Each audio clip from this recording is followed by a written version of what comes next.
Shalom Bapak Ibu Saudara-saudara terkasih dalam Yesus Kristus. Pada hari ini Senin, tanggal 24 Februari 2025, kita memasuki Senin Pekan Biasa yang ke-7. Bacaan Injil Markus bab 9, ayat 14 sampai dengan 29.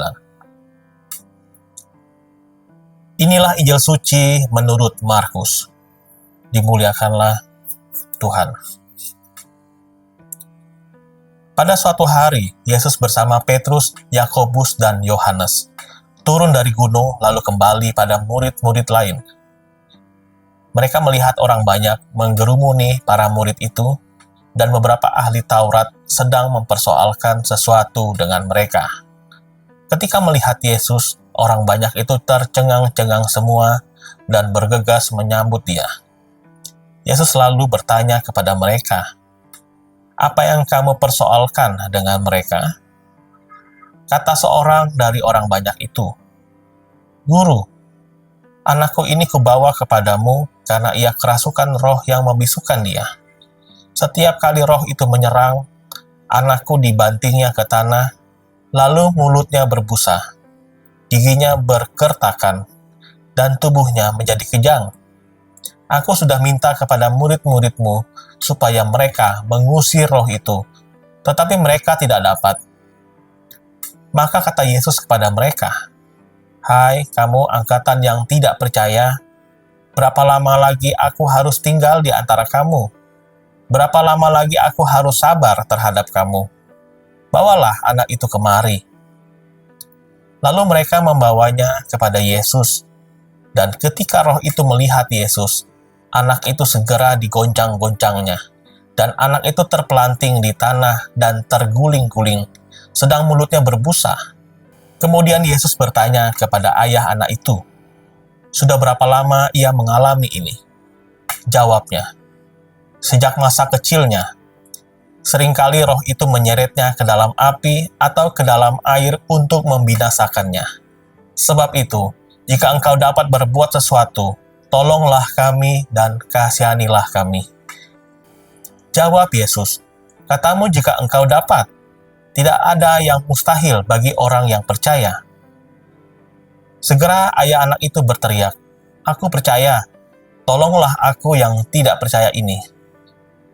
Ketika Yesus melihat makin banyak orang yang datang berkerumun, Yesus menegur roh jahat itu dengan keras. Katanya, "Hai, kau roh yang menyebabkan orang bisu dan tuli, aku memberitakan engkau, keluarlah dari anak ini dan jangan memasukinya lagi." Lalu keluarlah roh itu sambil berteriak dan menggoncang-goncangkan anak itu dengan hebatnya. Anak itu kelihatannya seperti orang mati, sehingga banyak orang mengatakan, "Ia sudah mati." Tetapi Yesus memegang tangannya dan membangunkannya, lalu ia bangkit sendiri. Ketika Yesus sudah di rumah dan murid-muridnya sendirian dengan Dia, bertanyalah mereka, "Mengapa kami tidak dapat mengusir roh itu?" Jawab Yesus, "Jenis ini tidak dapat diusir kecuali dengan berdoa." Demikianlah sabda Tuhan. Terpujilah Kristus. Bapak Ibu Saudara-saudari terkasih dalam Yesus Kristus. Berdoa, pesan sederhana yang bisa kita ambil dalam perikop ini, supaya kita selalu berdoa. Dialog yang panjang dalam peristiwa Injil pada hari ini ditutup oleh Yesus dengan kata-kata yang sangat jelas. Jenis ini tidak dapat diusir kecuali dengan berdoa. Dalam berbagai situasi, apalagi situasi panik, seperti yang dialami oleh para murid, memperkuat diri dengan berdoa menjadi langkah yang bijaksana. Jika kita tidak mampu, biarkan Tuhan Yesus yang ambil alih. Tidak semua mampu kita kerjakan, tidak semua mampu kita mengerti. Sebagai orang yang beriman, pastilah kita mempunyai waktu untuk berdoa. Berapa kali kita dalam satu hari berdoa? Apakah 10 kali? Apakah 5 kali? Bahkan, apakah kita 1 kali berdoa dalam satu hari? Mungkin kita perlu untuk mengundang Tuhan Yesus untuk datang menyelesaikan hidup kita. Bagi banyak orang, berdoa itu bukan sesuatu yang sulit. Namun bagi sebagian orang, Berdoa itu sangat susah. Susah bukan karena tidak memiliki waktu, tetapi susah karena kita tidak tahu apa yang harus kita lakukan atau apa yang harus kita katakan. Di saat kita sukses, terkadang kita melupakan untuk berdoa dengan Tuhan. Berdoa tidak harus dengan kata-kata yang panjang, waktu yang lama, mencari tempat yang sunyi sepi, mencari waktu luang. Kita bisa berdoa dimanapun dan dalam situasi apapun. Maka, tidak perlu khawatir untuk sah atau tidaknya doa kita. Biar itu menjadi perkara Tuhan Allah.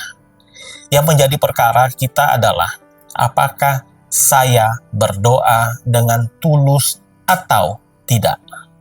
Berdialog seperti dalam Injil hari ini, kiranya juga menjadi bagian dari doa. Orang yang berdialog dengan Yesus, menjelaskan keadaan anaknya, dan meminta kesembuhan dari Yesus adalah juga bagian dari doa. Maka, setiap kali berdoa, berbicaralah dan berdialoglah dengan Yesus. Dengarkan suaranya, jangan hanya diri sendiri yang berbicara, tetapi bukalah telinga untuk mendengarkan Dia yang berbicara kepada kita. Tuhan Yesus memberkati kita semua. Amin.